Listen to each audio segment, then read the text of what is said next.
Welcome back to the Now Morning Show. This next conversation is about the Special Olympics National Games. The Digicel Foundation is with us in studio. Diana Matura-Hobson, Project Officer of the Digicel Foundation, along with Major David Benjamin, Chairman of the Special Olympics of Trinidad and Tobago. Good morning and welcome. Thank you. Natasha. Good morning. Morning. How are you both doing this morning? I'm doing fine. Yeah? Great, thank you. It's excellent to have you on the show, and it's excellent to talk about this initiative as well, which we really want to get into, particularly Be a Fan. What is Be a Fan, Diana? So Be a Fan, and thank you so much for having us. Be a Fan is our overall campaign for Special Olympics 2024. It's really an opportunity for us to encourage fans. So over the years, when we've been to Special Olympics, when we look on the stands, it's mostly empty, and we have just a few parents and mostly the coaches and the teachers attending to support the athletes. And we really want to encourage, we really want to fill those stands this year. So it's our overall campaign, #BeAFan. We're encouraging persons to come out and support the athletes, and we have a few incentives to bring them there. The first one is We Are Fans competition. This is specifically for the participating special needs schools, and we are inviting them to come down to show their support. There's a flag competition, and the biggest flag, the biggest fan, the biggest chair that they could bring just to support the overall games from the 4th to the 25th. And there's a prize of $25,000 towards digital devices for their schools, as well as 1 year free broadband internet. Wonderful. We definitely have to talk about that a little bit more, but Major Benjamin, let's bring you into the conversation. Thank you again for joining us. One of the things Diana would have mentioned with this initiative is that we haven't necessarily seen that attendance.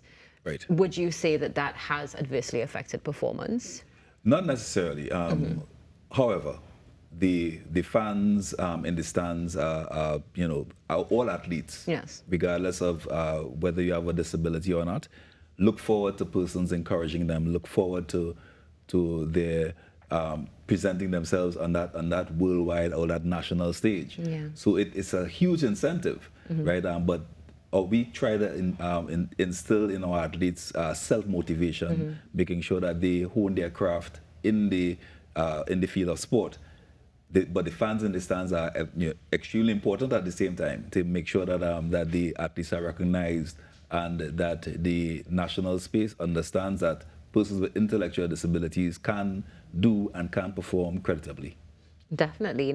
As you mentioned, of course, in the national space, that performance continues regardless of what may or may not be. How do you see the investment from the public as a whole when it comes to the Special Olympics? Well, the Digicel Foundation is our lifetime partners in Special Olympics, and we're very happy for that partnership. However, we do need other support. Digicel, as well as the funds that Special Olympics on its own raises, is not sufficient to support all of the activities of Special Olympics. So we do need assistance from corporate Trinidad and Tobago. The government of Trinidad and Tobago does support our initiatives as well, right? But we need everyone to get on board in supporting the athletes and their initiatives for Special Olympics. Wonderful, and something that will be duly noted. I'm sure, Diana, bringing you back into the conversation. Speaking about Digicel's investment, how does this marry with Digicel's ethos? So this partnership, or this family that we have, dates back 17 years.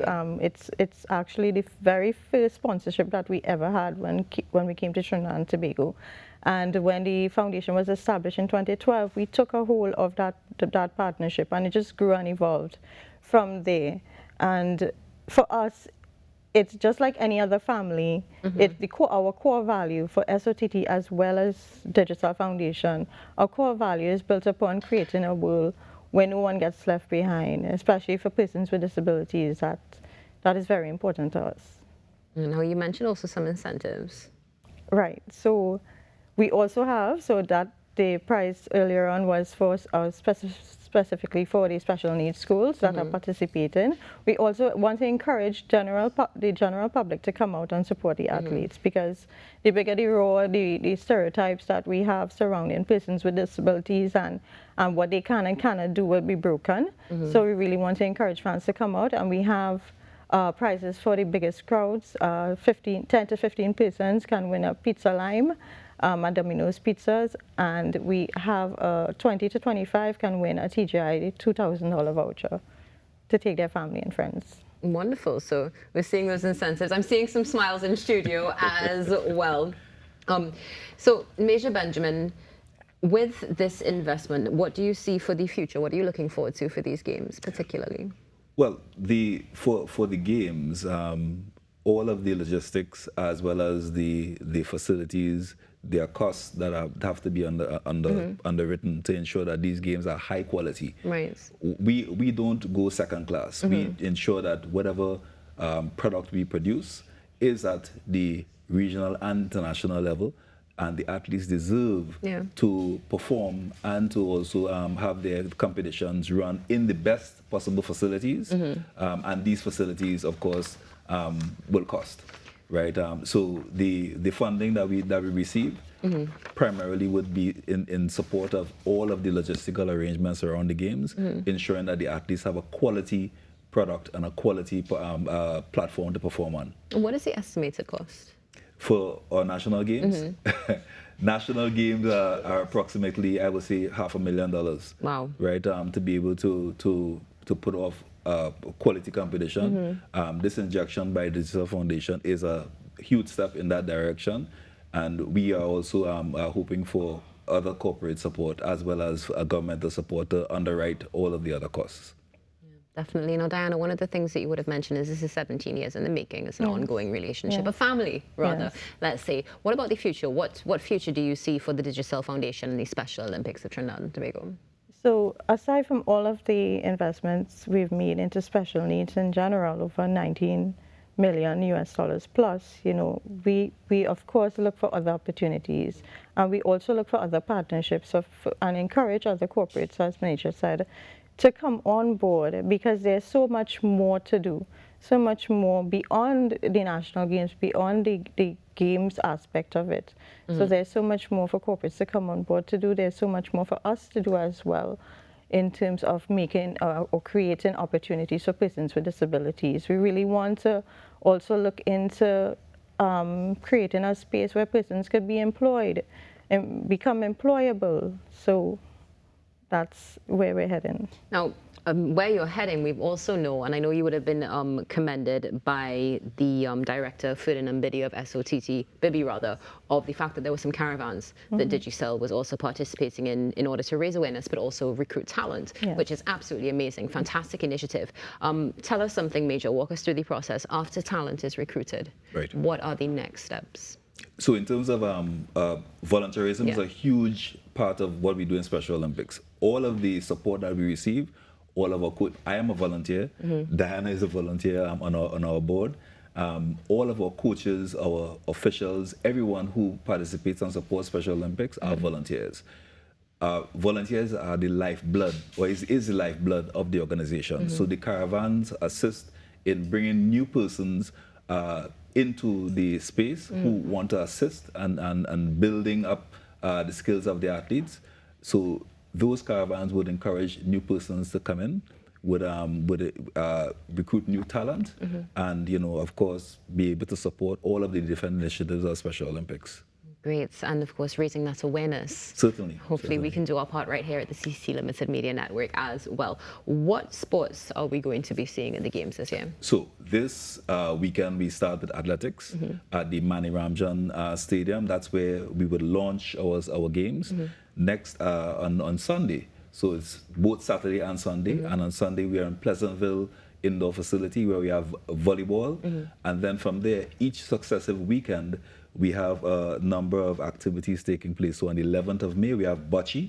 Bocce is indoor lawn bowling. It's also called, but it's a sport for persons who are lower functioning athletes as well as our elder athletes. We have powerlifting taking place on the 11th of May as well at the Dial Gym in Long Circular Mall. On the 16th, we are in Tobago, so we have the Tobago Games, where we venture to Tobago and we engage all of the athletes on the island. On the 18th and 19th, we have basketball and equestrian. Equestrian competition takes place at the police barracks in St. James, right, and basketball at the Southern Indoor Facilities. And then our final weekend, we have on the 25th is aquatics at the Diego Martin Pool, as well as football at the Hasty Crawford Stadium. Definitely a lot of games to come and enjoy. Is there a cost attached to coming to the games? All Special Olympics events are free of charge. There's no cover charge for admission, and we welcome all persons to come and support and view and cheer the athletes on. I mean, this sounds absolutely incredible. So again, I think I've said it more than once, but hats off on the initiative, the relationship, and we look forward to seeing it continue to grow and the further investment when it comes to Special Olympics in Trinidad and Tobago. Diana, we'll start with you. Any closing comments for Trinidad and Tobago? Again, I would say, come on board, corporates. There's so much more work for us to do together. It's not about the brands. It's about doing what's right, about breaking barriers, about breaking down walls, and thoughts about negative thoughts about persons with disabilities and creating more opportunities for them. There's so much more to do. And we also want you to, if you need more information on the games, just follow us on Facebook and Instagram. Wonderful. And Major Benjamin? Special Olympics is a platform for the development of persons with intellectual disability. We are about serious sports. We have serious sportsmen. You'll be amazed if you come to our events, the talent and the abilities of our athletes. Give our athletes a chance. Come out, support the athletes. Give persons with intellectual disabilities an equal platform to display their skills and their competencies. And we look forward to the public's support going forward with all of our initiatives. Thank you, Diana, Major. Thank you so much for joining us this morning. It's been a pleasure. All the best for the upcoming games starting tomorrow. Thank you. Thank you very much. Thank you very much. A pleasure. Digicel Foundation investing in Special Olympics National Games right here in TNT, starting from tomorrow the 4th and going all the way to the 25th. Make sure that you get involved and make sure that you stay tuned, because coming up after this break, it's time for a giveaway with something absolutely spectacular. We'll be back.